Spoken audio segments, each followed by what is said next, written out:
ಓಂ ಗುರುರ್ಬ್ರಹ್ಮ ಗುರುರ್ವಿಷ್ಣು ಗುರುರ್ದೇವೋ ಮಹೇಶ್ವರಃ ಗುರುರೇವ ಪರಂ ಬ್ರಹ್ಮ ತಸ್ಮೈ ಶ್ರೀ ಗುರವೇ ನಮಃ.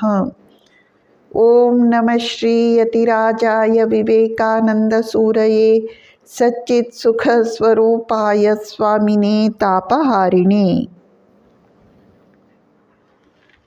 ಪ್ರೀತಿಯ ಬಂಧುಗಳೇ, ಸ್ವಾಮಿ ವಿವೇಕಾನಂದರ ಭಕ್ತಿಯೋಗ, ಭಕ್ತನಾದವನ ಲಕ್ಷಣಗಳೇನು ಅಥವಾ ಉಪಾಯವೇನು ಅಥವಾ ಮಾರ್ಗವೇನು ಸ್ವಾಮೀಜಿ ಪ್ರಸ್ತಾಪಿಸುತ್ತಿದ್ದಾರೆ. ಶ್ರೀ ರಾಮಾನುಜಾಚಾರ್ಯರು ತಮ್ಮ ವೇದಾಂತ ಸೂತ್ರಗಳ ಭಾಷ್ಯದಲ್ಲಿ ಭಕ್ತನಲ್ಲಿರಬೇಕಾದ ಗುಣಗಳು ವಿವೇಕ, ಇಂದ್ರಿಯ ನಿಗ್ರಹ, ಅಭ್ಯಾಸ, ಯಜ್ಞ, ಪವಿತ್ರತೆ, ಅನವಸಾದ ಎಂದು ಹೇಳಿದ್ದಾರೆ. ಇವುಗಳಲ್ಲಿ ನಾವು ವಿವೇಕವನ್ನು ನೋಡಿದೆವು. ಇಂದ್ರಿಯ ನಿಗ್ರಹ ಅಥವಾ ಆಸೆಗಳ ನಿಯಂತ್ರಣದ ಬಗ್ಗೆ 4 ಮಾತುಗಳನ್ನು ನೋಡಿದ್ದೆವು. ಇಂದು 3ನೆಯ ಗುಣ ಅಭ್ಯಾಸ. ಅಭ್ಯಾಸವನ್ನು ಕುರಿತು ಸ್ವಾಮಿ ವಿವೇಕಾನಂದರು ಯಾವ ರೀತಿ ವಿವರಿಸಿದ್ದಾರೆ?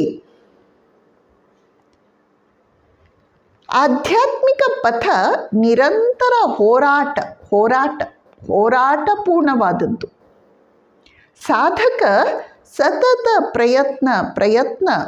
ಪ್ರಯತ್ನಶೀಲನಾಗಿರಬೇಕು. ಇವನು ಯಾವುದಕ್ಕಾಗಿ ಹೋರಾಟವನ್ನು ಮಾಡುವುದು? ಸತತ ಭಗವತ್ ಸ್ಮರಣೆಗಾಗಿ. ಇವನು ತನ್ನ ಪೂರ್ವ ಸ್ವಭಾವಗಳ ವಿರುದ್ಧ ಹೋರಾಡುತ್ತಾನೆ. ಪ್ರತಿ ಸಲ ಸತತ ಭಗವತ್ ಸ್ಮರಣೆಯನ್ನು ಮಾಡಲು ಇವನು ಪ್ರಯತ್ನ ಮಾಡಿದಾಗ ಅವನು ವಿಫಲನಾಗುತ್ತಾನೆಯೋ ಸಫಲನಾಗುತ್ತಾನೆಯೋ ಎಂಬ ಮಾತನ್ನು ಬಿಡೋಣ. ಪ್ರತಿ ಸಲ ಪ್ರಯತ್ನಿಸಿದಾಗ ಅವನ ಇಚ್ಛಾಶಕ್ತಿ ಪ್ರಬಲವಾಗುತ್ತಾ ಹೋಗುತ್ತದೆ. ತನ್ಮೂಲಕ ಸತತ ಭಗವತ್ ಸ್ಮರಣೆ ಮುಂದೊಂದು ದಿನ ಸಾಧ್ಯವಾಗುತ್ತದೆ. ಆದ್ದರಿಂದ ಸಾಧಕ ಭಕ್ತ ಸತತ ಭಗವತ್ ಸಮಕ್ಷಮತೆಯನ್ನು practising the presence of God ಅದನ್ನು ಅಭ್ಯಾಸ ಮಾಡಬೇಕು. ಸ್ವಾಮೀಜಿ ಭಗವದ್ಗೀತೆಯ ಶ್ರೀಕೃಷ್ಣ ವಾಣಿಯನ್ನು ನೆನಪಿಸುತ್ತಾರೆ. ಅಭ್ಯಾಸೇನ ತು ಕೌಂತೇಯ ವೈರಾಗ್ಯೇಣ ಚ ಗ್ರಹ್ಯತೆ. ಅರ್ಜುನ, ಅಭ್ಯಾಸದಿಂದ ಮತ್ತು ವೈರಾಗ್ಯದಿಂದ ಮಾತ್ರ ಮನೋನಿಗ್ರಹ ಮತ್ತು ಸತತ ಭಗವತ್ ಸ್ಮರಣೆ ಸಾಧ್ಯವಾಗುತ್ತದೆ. ರಾಮಾನುಜರು ಹೇಳುವಂತಹ ಮುಂದಿನ ಗುಣ ಯಜ್ಞ. ಸ್ವಾಮಿ ವಿವೇಕಾನಂದರು ಹೇಳುತ್ತಾರೆ, ಸಾಧಕ ಪಂಚಮಹಾಯಜ್ಞಗಳನ್ನು ಆಚರಿಸಬೇಕು. ಮೊದಲನೆಯದು ದೇವಯಜ್ಞ. ದೇವತೆಗಳನ್ನು, ಭಗವಂತನನ್ನು, ಈಶ್ವರನನ್ನು ಅಥವಾ ಪರಮಾತ್ಮ ವಸ್ತುವನ್ನು ನಾವು ಪೂಜೆ, ಪಾರಾಯಣ, ಧ್ಯಾನ, ಸ್ಮರಣೆಯ ಮೂಲಕ ಅನುಸಂಧಾನ ಮಾಡಬೇಕು. ದೇವಯಜ್ಞ. ಋಷಿಯಜ್ಞ. ನಮ್ಮ ಋಷಿ ಮುನಿಗಳು ನಮಗೆ ನೀಡಿದಂತಹ ಸನಾತನ ಸಂಸ್ಕೃತಿಯ ಮೌಲ್ಯಗಳನ್ನು ನಾವು ಅಧ್ಯಯನ ಮಾಡಬೇಕು, ಪರಿಪಾಲಿಸಬೇಕು, ಮುಂದಿನ ಪೀಳಿಗೆಗಳಿಗೆ ತಲುಪಿಸಬೇಕು. ಪಿತೃಯಜ್ಞ. ನಾವು ಯಾವ ಕುಟುಂಬದಲ್ಲಿ ಅಥವಾ ವಂಶದಲ್ಲಿ ಹುಟ್ಟಿ ಬಂದಿದ್ದೇವೆಯೋ ಆ ವಂಶದ ಪೂರ್ವಜರನ್ನು ನಾವು ಕೃತಜ್ಞತಾಪೂರ್ವಕ ಸ್ಮರಿಸಬೇಕು. ಅವರಿಗೆ ನಮ್ಮ ಸಂಪ್ರದಾಯದ ಪ್ರಕಾರ ಮಾಡಬೇಕಾದಂತಹ ತರ್ಪಣ, ಶ್ರಾದ್ದ ಏನಿದೆಯೋ ಅವನ್ನೆಲ್ಲ ಶ್ರದ್ಧೆಯಿಂದ ಮಾಡಬೇಕು. ನರಯಜ್ಞ. ನಮ್ಮ ಸುತ್ತಮುತ್ತ ಇರುವ ಸಹಮಾನವರಿಗೆ, ನಮ್ಮ ಬಂಧುಗಳಿಗೆ ನಮ್ಮಿಂದಾದ ಸೇವೆಯನ್ನು, ಸಹಾಯವನ್ನು ಕಾಯ ವಾಚ ಮನಸ ನೀಡಬೇಕು. ಭೂತಯಜ್ಞ, ನಮ್ಮ ಸುತ್ತಮುತ್ತ ಇರುವಂತಹ ಪ್ರಾಣಿ ಪಕ್ಷಿಯಾಗಲಿ, ಗಿಡ ಮರಗಳಾಗಲಿ, ಅವುಗಳ ಪೋಷಣೆ ರಕ್ಷಣೆ ನಮ್ಮ ಪಾಲಿನ ಯಜ್ಞ.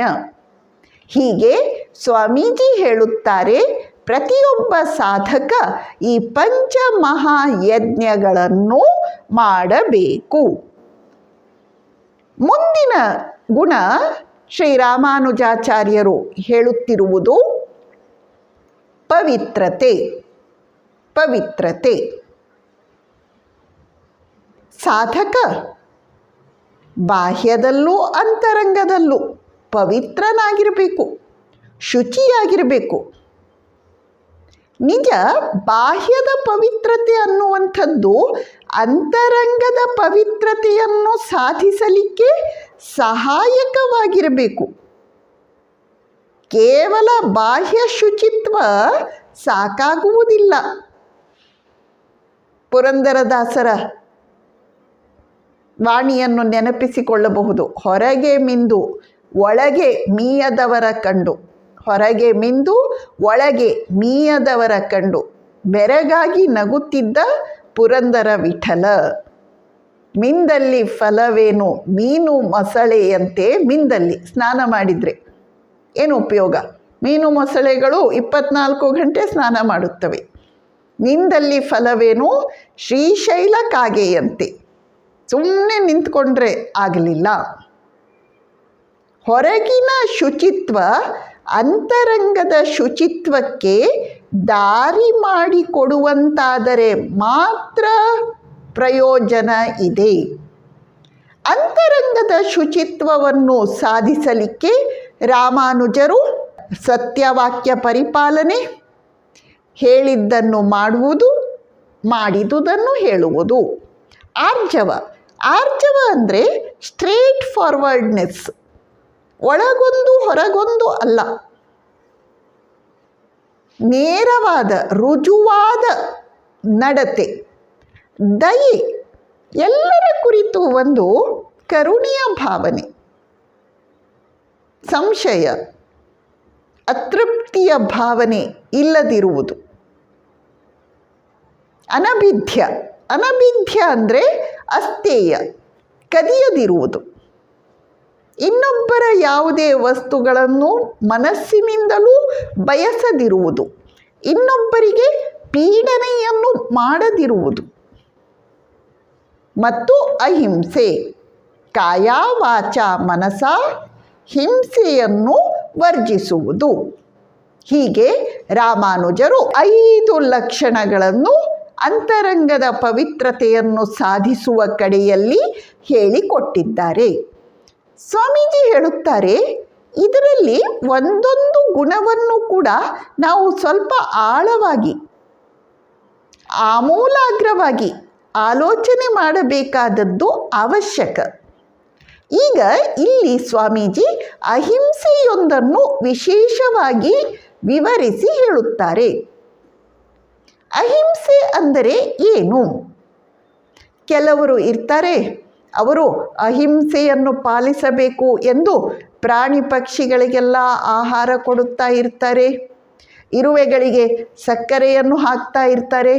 ಆದರೆ ತಮ್ಮ ಜೊತೆ ಇರುವ ಮನುಷ್ಯರಿಗೆ ತಮ್ಮಿಂದ ಹಿಂಸೆಯಾಗುವುದನ್ನು ಅವರು ಗುರುತಿಸುವುದೇ ಇಲ್ಲ.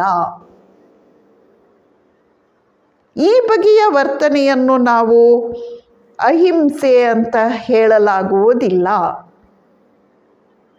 ಇನ್ನು ಕೆಲವು ಸನ್ಯಾಸಿಗಳು ಇದ್ದಾರಂತೆ, ಸ್ವಾಮೀಜಿ ಹೇಳ್ತಾರೆ, ಅವರು ತಮ್ಮ ಶರೀರದ ಮೇಲೆ ಇರುವಂತಹ ಸಣ್ಣ ಸಣ್ಣ ಕಾಣದ ಕ್ರಿಮಿಕೀಟಗಳಿಗೆ ಎಲ್ಲಿ ಹಿಂಸೆಯಾಗುತ್ತದೆಯೋ ಎಂದು ಎಷ್ಟೋ ದಿನ ಸ್ನಾನವನ್ನೇ ಮಾಡುವುದಿಲ್ಲ.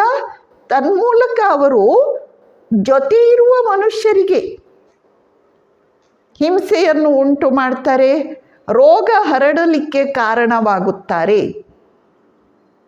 ಇವೆಲ್ಲ ಅಹಿಂಸೆಯ ಲಕ್ಷಣಗಳಲ್ಲ. ಯಾವುದೇ ಒಂದು ಗುಣ, ಅಹಿಂಸೆ ಇರಬಹುದು, ಯಾವುದೇ ಇರಬಹುದು, ಅದನ್ನು ನಾವು ಅತಿಗೆ ತೆಗೆದುಕೊಂಡು ಹೋದರೆ ಅದು ಪಾಸಿಟಿವ್ ಶಕ್ತಿಯಾಗಿ ಪರಿಣಮಿಸುವುದಿಲ್ಲ. ಅದು ನೇತ್ಯಾತ್ಮಕ ಶಕ್ತಿಯಾಗಿ, ನೆಗೆಟಿವ್ ಶಕ್ತಿಯಾಗಿ ಪರಿಣಮಿಸುತ್ತೆ. ಅಹಿಂಸೆಯ ವಿಷಯ ಕೂಡ ಹಾಗೆಯೇ. ಹಾಗಾದರೆ ಅಹಿಂಸೆ ಎಂದರೆ ಯಾವುದು? ಸ್ವಾಮೀಜಿ ಪ್ರಕಾರ ಅಬ್ಸೆನ್ಸ್ ಆಫ್ ಜೆಲಸಿ, ಮತ್ಸರ ಇಲ್ಲದಿರುವುದೇ ನಿಜವಾದ ಅಹಿಂಸೆ. ಯಾರ ಕುರಿತೂ ಕೇಡಿನ ಭಾವನೆಯನ್ನು ತಾಳದಿರುವುದೇ ನಿಜವಾದ ಅಹಿಂಸೆ. ನಾವು ಒಂದು ಪ್ರವಚನವನ್ನು ಕೇಳಿದೆವು, ನಮಗೆ ಅಹಿಂಸೆಯ ಕುರಿತು ಬಹಳ ಸ್ಫೂರ್ತಿ ಬಂದು ಬಿಟ್ಟಿತು. ಆ ಸ್ಫೂರ್ತಿಯ ರಭಸದಲ್ಲಿ ನಾವು ದಾನ ಮಾಡಿದ್ವಿ, ಇನ್ನೊಬ್ಬರಿಗೆ ಸೇವೆ ಮಾಡಿದ್ವಿ, ಎಲ್ಲ 4 ದಿನ. ಇದು ಅಹಿಂಸೆಯ ವರ್ತನೆ ಅಲ್ಲ. ಕೆಲವರನ್ನು ನಾವು ಮಹಾತ್ಮರೆಂದು ಪರಿಗಣಿಸುತ್ತೇವೆ.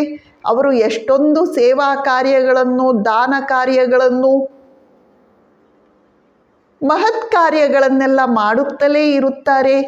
ಆದರೆ ಅವರು ತಮ್ಮ ಜೊತೆ ಇರುವ ವ್ಯಕ್ತಿಯ ಕುರಿತು ಅಸಹನೆಯನ್ನು ತಾಳಿದರೆ, ಅಥವಾ ಅಲ್ಪವಾದ ಹೆಸರು, ಕೀರ್ತಿ, ಹೆಗ್ಗಳಿಕೆಗಾಗಿ ಇನ್ನೊಬ್ಬರಿಗೆ ನೋವನ್ನು ಉಂಟು ಮಾಡಿದರೆ ಅವರು ಅಹಿಂಸೆಯನ್ನು ಪಾಲಿಸುತ್ತಿಲ್ಲ ಎಂದು ಹೇಳಬೇಕಾಗುತ್ತದೆ. 100ಕ್ಕೆ 100 ಯಾರ ಕುರಿತೂ ಕೆಡುಕಿನ ಭಾವನೆಯನ್ನು ತಾಳದಿರುವುದು, 100ಕ್ಕೆ 100 ಮತ್ಸರರಹಿತರಾಗಿರುವುದು, ಇದೇ ನಿಜವಾದ ಅರ್ಥದಲ್ಲಿ ಅಹಿಂಸೆ. ಸ್ವಾಮೀಜಿ ಹೇಳುತ್ತಾರೆ, ಒಂದು ಹಸು, ಒಂದು ಕುರಿ, ಅದು ಯಾವತ್ತೂ ಮಾಂಸವನ್ನು ತಿನ್ನಲ್ಲ, ಅದು ಹುಲ್ಲನ್ನೇ ತಿಂತಾ ಇರುತ್ತೆ. ಹಾಗಂದ ಮಾತ್ರಕ್ಕೆ ಅದೇನು ದೊಡ್ಡ ಯೋಗಿಯಾಗಿ ಹೋಯ್ತೆ, ಅದೇನು ಮಹಾಭಕ್ತನಾಗಿ ಹೋಯ್ತೆ. ಆಹಾರದ ವಿಷಯದಲ್ಲಿ ಸಂಯಮವನ್ನು ಹಾಗೂ ಹೀಗೂ ಮಾಡಿ ಯಾರು ಬೇಕಿದ್ದರೂ ಸಾಧಿಸಬಹುದು. ಅದೊಂದೇ ಅಹಿಂಸೆ ಅಂತ ಪರಿಗಣಿಸಲ್ಪಡಲ್ಲ. ಕೆಲವರು ಕೇವಲ ಸಾತ್ವಿಕ ಆಹಾರವನ್ನೇ ಸೇವಿಸುತ್ತಾ, ಯಾರಿಗೂ ಹಿಂಸೆಯಾಗದಂತಹ ವೃಕ್ಷದಿಂದ ಬಿದ್ದಂತಹ ಆಹಾರವನ್ನು ಮಾತ್ರ ಸೇವಿಸುತ್ತಾ, ಆದರೆ ಮನಸ್ಸಿನಲ್ಲಿ ಇನ್ನೊಬ್ಬರಿಗೆ ಕೇಡನ್ನು ಬಗೆದರೆ, ಅಲ್ಪ ಹಣ ಪ್ರಾಪ್ತಿಗಾಗಿ ಎಂತಹ ದುಷ್ಟ ಕಾರ್ಯವನ್ನು ಮಾಡಲಿಕ್ಕೂ ಹೇಸದಿದ್ದರೆ, ಹಿಂಜರಿಯದಿದ್ದರೆ, ವಿಧವೆಯರಿಗೆ, ಅನಾಥರಿಗೆ ತೊಂದರೆಯನ್ನು ಕೊಡುತ್ತಲೇ ಇದ್ದರೆ, ಇವರ ವರ್ತನೆಯನ್ನು ಅಹಿಂಸೆ ಎಂದು ಕರೆಯಲಿಕ್ಕೆ ಯಾವತ್ತಾದರೂ ಸಾಧ್ಯ ಇದೆಯಾ? ಆದ್ದರಿಂದ ಇವೆಲ್ಲ ಅಹಿಂಸೆ ಆಗುವುದಿಲ್ಲ. ಯಾರು ಯಾವತ್ತೂ ತನ್ನ ಮನಸ್ಸಿನಿಂದ ಕೂಡ ಇನ್ನೊಬ್ಬರಿಗೆ ನೋವನ್ನು ಕೊಡುವುದಿಲ್ಲವೋ, ಯಾರು ತನ್ನ ಶತ್ರುವಿನ ಕೀರ್ತಿಯಲ್ಲಿ ಕೂಡ ಸಂತೋಷ ಪಡುತ್ತಾನೆಯೋ, ಅವನು ಮಾತ್ರ ನಿಜವಾದ ಭಕ್ತ, ಅವನು ಮಾತ್ರ ನಿಜವಾದ ಯೋಗಿ. ಅವನಲ್ಲಿ ಅಹಿಂಸೆ 100ಕ್ಕೆ 100 ಪಾಲಿಸಲ್ಪಟ್ಟಿದೆ ಎಂದು ಸ್ವಾಮೀಜಿ ಹೇಳುತ್ತಾರೆ. ಯಾರು ಇನ್ನೊಬ್ಬರಿಗೆ ಯಾವತ್ತೂ ನೋವನ್ನು ಉಂಟು ಮಾಡುವುದಿಲ್ಲವೋ, ಅವನು ಮಾಂಸಾಹಾರ ತೆಗೆದುಕೊಂಡರೂ ಅವನು ಅಹಿಂಸೆಯಲ್ಲಿಯೇ ನೆಲೆಸಿದ್ದಾನೆ. ಸ್ವಾಮೀಜಿ ಹೀಗೆ ಹೇಳಿದ ಮಾತ್ರಕ್ಕೆ ಅವನು ಮಾಂಸಾಹಾರ ತೆಗೆದುಕೊಳ್ತಾನೆ ಅಂತ ಅರ್ಥ ಮಾಡ್ಕೊಳ್ಬೇಕಾಗಿಲ್ಲ. ಇದು ಒಂದು ವಿಷಯದ ಮಹತ್ವವನ್ನು ಒತ್ತಿ ಹೇಳುವ ವಿಧಾನ ಅಷ್ಟೇ ಹೊರತು ಮಾಂಸಾಹಾರದ ಬಗ್ಗೆ ಸ್ವಾಮೀಜಿ ಇಲ್ಲಿ ವಿಷಯವನ್ನು ಎತ್ತಿಕೊಳ್ಳುತ್ತಲಿಲ್ಲ.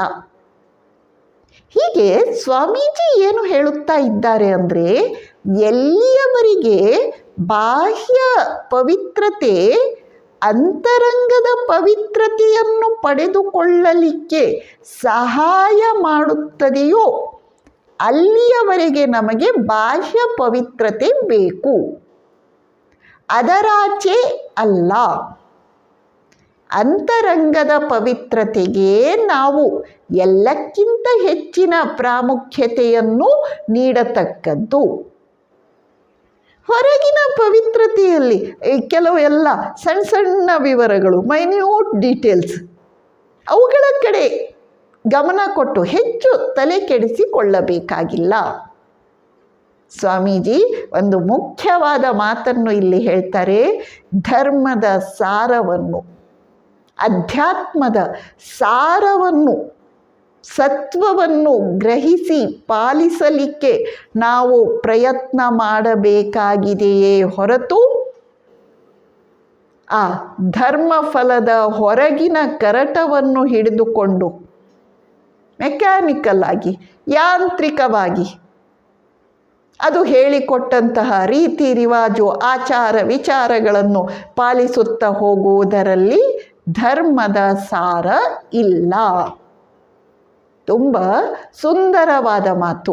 ಇನ್ನೊಮ್ಮೆ ಹೇಳ್ತೇನೆ, ಧರ್ಮದ ಸಾರವನ್ನು, ಅಧ್ಯಾತ್ಮ ಜೀವನದ ಸಾರವನ್ನು ಗ್ರಹಿಸಲು ನಾವು ಪ್ರಧಾನ ಗಮನವನ್ನು ನೀಡಬೇಕೇ ಹೊರತು ಯಾಂತ್ರಿಕವಾಗಿ, ಮೆಕ್ಯಾನಿಕಲ್ ಆಗಿ ಪ್ರತಿಯೊಂದು ಆಚಾರ ವಿಚಾರ, ರೀತಿ ರಿವಾಜುಗಳನ್ನು ಪಾಲಿಸುತ್ತಾ ಹೋಗಿ ಆ ಸಾರವನ್ನು ಮರೆತು ಬಿಡುವುದು ಸರಿಯಲ್ಲ. ಈ ಆಚಾರ ವಿಚಾರಗಳು, ರೀತಿ ರಿವಾಜುಗಳು, ವಿಧಿ ನಿಷೇಧಗಳು ಎಲ್ಲಿಯವರೆಗೆ ಜೀವಂತಿಕೆಯಿಂದ ಕೂಡಿವೆಯೋ ಅಲ್ಲಿಯವರೆಗೆ ನಾವು ಅವನ್ನು ಅನುಸರಿಸೋಣ. ಅದಕ್ಕಿಂತ ಮುಂದೆ ಅವಶ್ಯಕತೆ ಇಲ್ಲ. ಪವಿತ್ರತೆ ಆಯಿತು.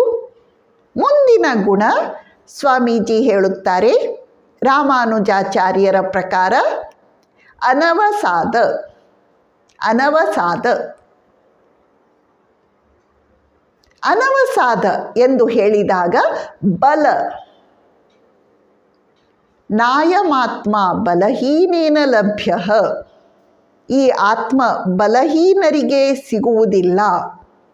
ಸಾಧಕ ಭಕ್ತ ಶರೀರ ಮನಸ್ಸಿನಿಂದ ಬಲಿಷ್ಠನಾಗಿರಬೇಕು. ಯೋಗ ಮಾರ್ಗದಲ್ಲಿ ಮುನ್ನಡೆಯುತ್ತಾ ಹೋದಂತೆ ಇವನ ಅಂತರಂಗದ ಶಕ್ತಿ ಜಾಗೃತವಾಗುತ್ತದೆ. ಆಗ ಉಂಟಾಗುವ ಅನುಭವಗಳನ್ನು ತಡೆದುಕೊಳ್ಳಲಿಕ್ಕೆ ದುರ್ಬಲ ಶರೀರ ಸಮರ್ಥವಾಗಲಾರದು. ದುರ್ಬಲ ಶರೀರ ಆಧ್ಯಾತ್ಮಿಕ ಜೀವನದ ಯೋಗ ಸಾಧನೆಯ ಏಳು ಬೀಳುಗಳಲ್ಲೆಲ್ಲ ಕುಸಿದು ಜರ್ಜರಿತವಾಗಿ ಹೋಗುತ್ತದೆ. ಆದ್ದರಿಂದ ಬಲಿಷ್ಠರಾದ ಯುವಕರು, ವೀರ್ಯವಂತರಾದ ಯುವಕರು, ಶೀಲ ಸಂಪನ್ನರಾದ ಯುವಕರು ಮಾತ್ರ ಆಧ್ಯಾತ್ಮಿಕ ಜೀವನದ ಯೋಗ ಸಾಧನಾ ಮಾರ್ಗದ ಏಳು ಬೀಳುಗಳನ್ನೆಲ್ಲ ಕೆಚ್ಚೆದೆಯಿಂದ ಎದುರಿಸಬಲ್ಲರು. ಧರ್ಮದ ಹೆಸರಿನಲ್ಲಿ ನಾವು ಶರೀರವನ್ನು ದುರ್ಬಲಗೊಳಿಸುವುದು ಅದೊಂದು ರೋಗ. ಅದು ರೋಗಿಯ ಲಕ್ಷಣವೇ ಹೊರತು ಯೋಗಿಯ ಲಕ್ಷಣ ಯಾವತ್ತೂ ಆಗಲಾರದು. ಯೋಗಿಯಾದವನು ಶರೀರದಿಂದ ಬಲಿಷ್ಠನಾಗಿರಬೇಕು. ಮುಂದಿನ ಮಾತು, ಅವನು ಮನಸ್ಸಿನಿಂದಲೂ ಬಲಿಷ್ಠನಾಗಿರಬೇಕು. ಬಲಿಷ್ಠ ಮನಸ್ಸಿನ ಲಕ್ಷಣ ಏನು? ಅನವಸಾದ. ಹಾಗಂದ್ರೇನು? ಅವನು ದುಃಖಿಸುವುದಿಲ್ಲ. ಅವನು ಸದಾ ಸಂತೋಷದಿಂದ ಇರ್ತಾನೆ. ಸ್ವಾಮೀಜಿ ಹೇಳುತ್ತಾರೆ, ಪಾಶ್ಚಾತ್ಯ ರಾಷ್ಟ್ರಗಳಲ್ಲಿ ಇದೆಯಲ್ಲ, ಧರ್ಮವನ್ನು ದುಃಖದಿಂದ ಕೂಡಿದ ಮುಖಕ್ಕೆ ಹೋಲಿಸಿದ್ದಾರೆ. ಧರ್ಮ ಗುರುಗಳಂದರೆ ಅವ್ರು ಯಾವಾಗಲೂ ಗಂಟು ಮುಖ ಹಾಕ್ಕೊಂಡಿರಬೇಕು, ಯಾವಾಗಲೂ ಜೋಲು ಮೋರೆಯಿಂದ ಕೂಡಿರಬೇಕು, ಇವರೇ ನಿಜವಾದ ಗುರುಗಳು ಎಂಬ ಒಂದು ತಪ್ಪು ಕಲ್ಪನೆ ಇದೆ. ಇಲ್ಲ, ಧರ್ಮ ನಮಗೆ ಸಂತೋಷವಾಗಿರುವುದನ್ನು ಕಲಿಸಿಕೊಡುತ್ತದೆ. ಜೀವನದ 1000 ಕಷ್ಟಗಳನ್ನು ಎದುರಿಸಿಯೂ ಸಂತೋಷದಿಂದ ಇರುವ ಇಚ್ಛಾಶಕ್ತಿಯನ್ನು, ಮನಃಶಕ್ತಿಯನ್ನು ಧರ್ಮ ನಮಗೆ ನೀಡಬೇಕು. ಮಾಯೆಯ ಪರದೆಯನ್ನು ಭೇದಿಸುವ ಅತ್ಯಂತ ಕಠಿಣವಾದ ಕಾರ್ಯಕ್ಕೆ ಪ್ರಚಂಡ ಇಚ್ಛಾಶಕ್ತಿ ಬೇಕು. ಆ ಇಚ್ಛಾಶಕ್ತಿ ಸಂತೋಷ ಚಿತ್ತದಿಂದ ಹೊರಹೊಮ್ಮುತ್ತದೆಯೇ ಹೊರತು ವಿಷಣ್ಣ ವದನದಿಂದ, ದುಃಖಿ ಮನಸ್ಸಿನಿಂದ ಯಾವತ್ತೂ ಹೊರಹೊಮ್ಮಲಾರದು. ಹಾಗೆಂದ ಮಾತ್ರಕ್ಕೆ ಸಾಧಕ ಅತಿಯಾಗಿ ಸಂತೋಷ ಪಡುವುದು, ಸುಮ್ಮನೆ ಉತ್ಕರ್ಷಕ್ಕೆ, ಆವೇಗಕ್ಕೆ ಒಳಗಾಗುವುದು ಅದೂ ಸರಿಯಲ್ಲ. ಅತಿಯಾದ ಸಂತೋಷ ಪಡುವುದು ಅದು ನಮ್ಮ ಚಿಂತನಶೀಲತೆಯನ್ನು, ಗಂಭೀರ ಪ್ರವೃತ್ತಿಯನ್ನು ನಾಶ ಮಾಡಿ ಹಾಕುತ್ತದೆ. ಹೇಗೆ ಅತಿ ದುಃಖ ಪಡುವುದು ನಮ್ಮ ಮನಃಶಕ್ತಿಯನ್ನು ನಾಶ ಮಾಡುತ್ತದೆಯೋ, ಅತಿ ಸಂತೋಷ ಪಡುವುದು ಕೂಡ ನಮ್ಮ ಮನಃಶಕ್ತಿಯನ್ನು ಹ್ರಾಸಗೊಳಿಸುತ್ತದೆ. ಆದ್ದರಿಂದ ಸಾಧಕ ಅತಿ ದುಃಖದ ಕಡೆಗೂ ವಾಲಬಾರದು, ಅತಿ ಸಂತೋಷದ ಕಡೆಗೂ ವಾಲಬಾರದು. ಇವನ ಮನಸ್ಸು ಶಾಂತವಾಗಿರಬೇಕು, ಸ್ಥಿರವಾಗಿರಬೇಕು, ಸಮತ್ವದಲ್ಲಿರಬೇಕು. ಆಗ ಮಾತ್ರ ಇವನ ಹೃದಯದಲ್ಲಿ ಭಕ್ತಿ ವೃಕ್ಷ ಅಥವಾ ಭಕ್ತಿ ಸಸಿ ಮೊಳಕೆಯೊಡೆದು ಮಹಾವೃಕ್ಷವಾಗಿ ಬೆಳೆದು ನಿಲ್ಲಬಲ್ಲುದು. ಹೀಗೆ ಸ್ವಾಮೀಜಿಯವರು ಭಕ್ತನಾದವನು ಆಹಾರದ ವಿಷಯದಲ್ಲಿ, ಇಂದ್ರಿಯ ಗ್ರಹಣಗಳ ವಿಷಯದಲ್ಲಿ ವಿವೇಕ, ಆಸೆಗಳ ನಿಯಂತ್ರಣ ಅಥವಾ ಇಂದ್ರಿಯ ನಿಗ್ರಹ, ಸತತ ಭಗವತ್ ಸ್ಮರಣೆಗಾಗಿ ಅಭ್ಯಾಸ, ಸತತ ಪ್ರಯತ್ನಶೀಲತೆ, ಪಂಚ ಮಹಾಯಜ್ಞಗಳನ್ನು ಪಾಲಿಸುವುದು, ಪವಿತ್ರತೆಯನ್ನು ಅಭ್ಯಾಸ ಮಾಡುವುದು, ಶರೀರ ಮನೋಬಲಗಳನ್ನು ಕಾಪಾಡಿ ಬೆಳೆಸಿಕೊಳ್ಳುವುದು, ಅನವಸಾದ, ಅತಿ ಸಂತೋಷಕ್ಕೂ ಮನ ಕೊಡದೆ ಅತಿ ದುಃಖಕ್ಕೂ ಬಾಗದೆ ಮಧ್ಯಮ ಮಾರ್ಗದಲ್ಲಿ ತನ್ನ ಮನಃಶಕ್ತಿಯನ್ನು ಕಾಪಿಟ್ಟುಕೊಳ್ಳುವುದು, ಈ ಮೌಲ್ಯಗಳನ್ನು ಅಭ್ಯಸಿಸಬೇಕು ಎಂಬ ಒಂದು ಅತ್ಯಂತ ಹೃದಯ ಸ್ಪರ್ಶಿಯಾದ, ಮಾರ್ಗದರ್ಶಿಯಾದ ಸೂಚನೆಗಳನ್ನು ಈ ಅಧ್ಯಾಯದಲ್ಲಿ ನೀಡಿದ್ದಾರೆ. ನಮಸ್ಕಾರ.